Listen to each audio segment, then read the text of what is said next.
It's the penultimate episode. We're finally getting closer to my all-time favorite movie. And we're going to cheat again here on this one, because number 2 on my list is what I consider to be the greatest trilogy of films ever made. Well, almost. But we'll get to that with the third film. And I'm, of course, talking about the Godfather Trilogy. Often considered one of the greatest film trilogies of all time, the Godfather Trilogy spans nearly 100 years in 3 films with several different generations of the Corleone family. These were the movies that launched the careers of several huge stars, including Marlon Brando, Al Pacino, Robert De Niro, Diane Keaton, Robert Duvall, Talia Shire, James Caan, Andy Garcia, and many, many more.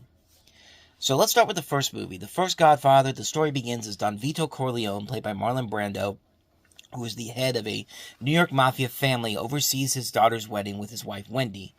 His beloved son Michael, played by Al Pacino, has just come home from the war, but does not intend to become part of the family's business. Through Michael's life, the nature of the family business becomes clear. The business of the family is just like the head of the family, kind and benevolent to those who give respect, but given to ruthless violence whenever anyone stands against the good of the family. Don Vito lives his life in the way of the old country, but times are changing and some don't want to follow the old ways and look out for community and family. An up-and-coming rival of the Corleone family wants to start selling drugs in New York and needs the Don's influence to further his plan.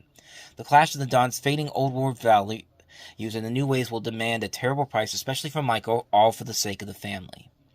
In Godfather Part 2, the continuing story of the Corleone crime family tells the story of a young Vito Corleone, played by Robert De Niro, growing up in Sicily and in 1910s New York, following Michael Corleone in the 1950s as he attempts to expand the family business into Las Vegas, Hollywood, and Cuba. And finally, in The Godfather Part 3, an aging Don Michael Corleone seeks to legitimize his crime family's interests and remove himself from the violent underworld, but is kept back by the ambitions of the young. When he attempts to link the Corleone's fiancées with the Vatican, Michael must deal with the machinations of a hungrier gangster seeking to upset the existing mafioso order and a young protege's love affair with his daughter.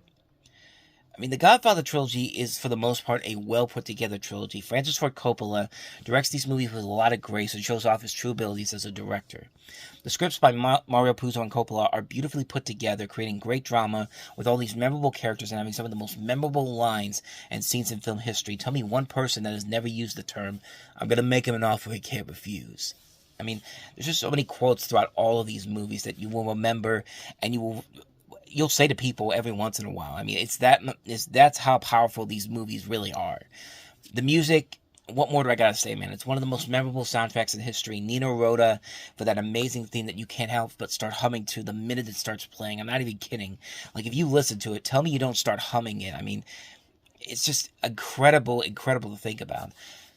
And you know, these films would probably be number 1 on my list. These would probably be my all-time favorite movies, if it wasn't for the obvious blemish of the 3, and that is The Godfather Part 3. Now, I just want to say right from the get-go that The Godfather Part 3, I don't think it's as bad as everybody else says it is. I mean, I still think it is a very good film. I think there are still a lot of elements to it that are still very, very good, and I've talked about it before on several other platforms about how I feel that way.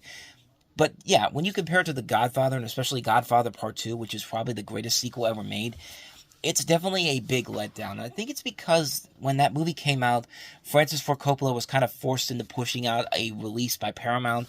They wanted to get it out in time for Oscar season, and that's because that's how I feel like the movie was lackluster compared to the other ones, because I feel like there wasn't enough time to make the movie that I think Coppola really wanted to end this out on. And I think Coppola really wanted to make something that would get him back on the good, brighter side of things, because the movies he had made in the 80s, he made a lot of great movies in the 80s, don't get me wrong. I mean, One from the Heart, I think, is a criminally underrated movie. I mean, he made The Outsiders, Rumblefish, The Cotton Club, Peggy Sue Got Married, Tucker the Man in His Dream. I mean, he made a lot of great movies in the 1980s, but they never had the same success that he had in the 1970s with the Godfather films and Apocalypse Now and The Conversation. And we're usually seen as the film, especially One from the Heart, was seen as the film that kind of killed the new Hollywood aspect and kind of made the studios come back into the picture again. But regardless, though, Francis Ford Coppola made a ton of great movies in the 1980s. If you haven't seen those movies, definitely seek those movies out.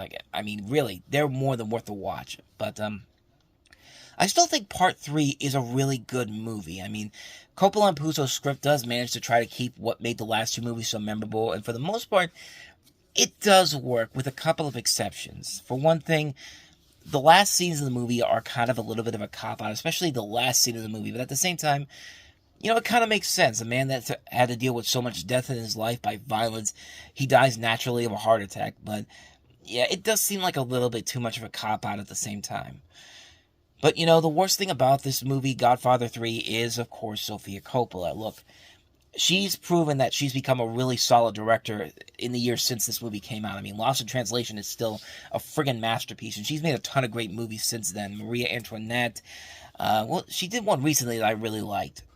On the Rocks with Bill Murray and Rashida Jones. She even directed the Bill Murray Christmas special they did for I can't remember where, for a Netflix that came out in 2015. She did, and I finally got to watch Priscilla recently, and I thought that was actually really good as well. But as far as an actress goes, yeah, she can't act to save her life in this. And I think that's one of the things that really bothered me throughout the film, is that you think with the director like Francis Ford Coppola would kind of teach her the ropes of how to act or just recast the role. But here it's just like, she's in there for nepotism. Like we talk about, like everyone wants to talk about now how, nepotism is is a bad thing, even though you get some really good actors out there. I mean, John David Washington is a great actor in the making. I mean, he's not as good as his son Denzel, but he's on his way to becoming something really good. But in this case, this is an example of nepotism gone wrong. But luckily, she has gone on to become a great director in the long run. So she is making herself known in the world, pretty much. But other than that, Godfather 3 still has those really great moments in there. Like, there's this great scene where they're having this meeting and it's interrupted by gunfire. And it's a well-put-together scene, even though it has probably one of the stupidest scenes in Godfather history, where the guy is just like, I need my coat! As there's gunshots going all over the place. And, of course, he dies. It's just like, yeah, even in one of the best scenes in the movie, that's still one of those scenes that's just like, what was that even in there? Honestly. But, of course, it probably has one of the best lines of the Godfather series, where Corleone's just like, just when I thought it was out, they pulled me back in. Like, there's still a lot about the Godfather Part 3 that I still really like a lot. And I think the Godfather Coda, the re-edited version they did about a couple years ago, I think it's a much better version of this movie. It still doesn't pale in comparison to the Godfather and Godfather Part 2, but those movies were are going to be incredibly hard to top. Like, Godfather Part 2 was something that nobody was expecting to be the movie that it was, but it became the greatest sequel of all time, and for good reason. Like, I mean, the Godfather Trilogy is really one of the most nearly perfect trilogies in film history. I mean, two really strong movies and a good third film. I mean, compare that to other trilogies like The Hangover or Austin Powers or Fantastic Beasts or, Trolls, where you really question why they made trilogies out of them, because each